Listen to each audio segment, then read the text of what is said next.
Et il y a une seule chose qui nous fait défaut. Une vision, une intelligence et une volonté collective. Et voilà le message de Greta Thunberg. Elle nous dit l'énergie la plus renouvelable, c'est l'énergie de l'amour. Merci beaucoup.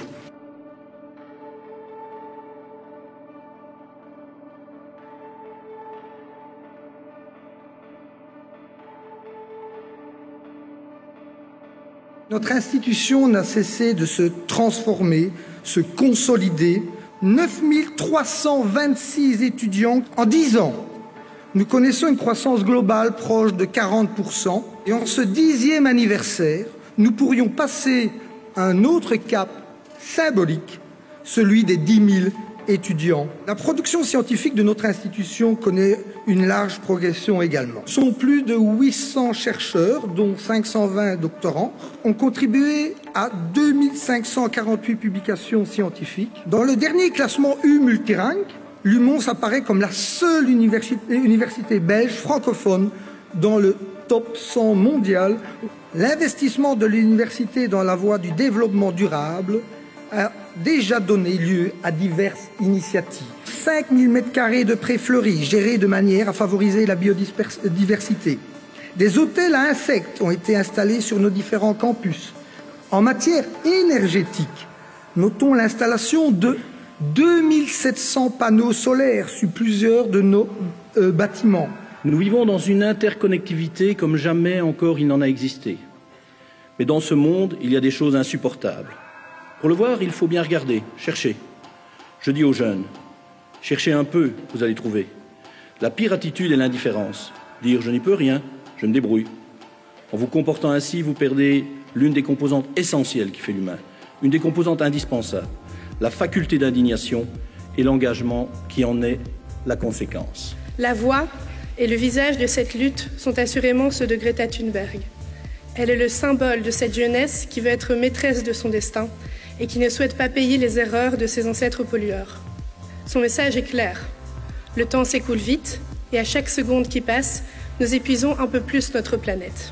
I just want to send a special thank you to the University of Mons, and I am very honored and grateful for this title. In 2006, Lord Stern published a Stern Review on the economics of climate change, and the report estimated that if we don't act, the cost and risk of climate change will be equivalent to losing 5 to 20% of GDP each year, now and forever. By contrast, the cost of reducing greenhouse gas emissions to avoid the worst impacts of climate change can be limited to around 1% of GDP each year. Frank, un grand merci pour ces mots. C'était très, très gentil. Peut-être trop gentil. Every report of the Intergovernmental Panel on Climate Change, and they've been reporting since 1988, has become more worrying than the previous one.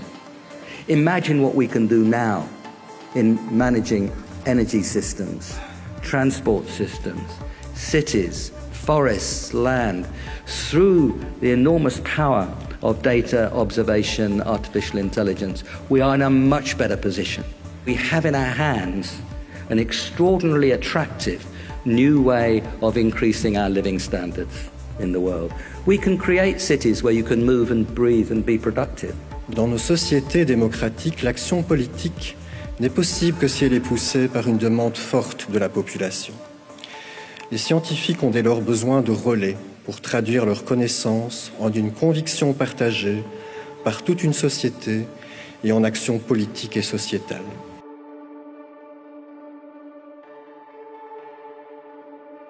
Il va falloir que je m'habitue.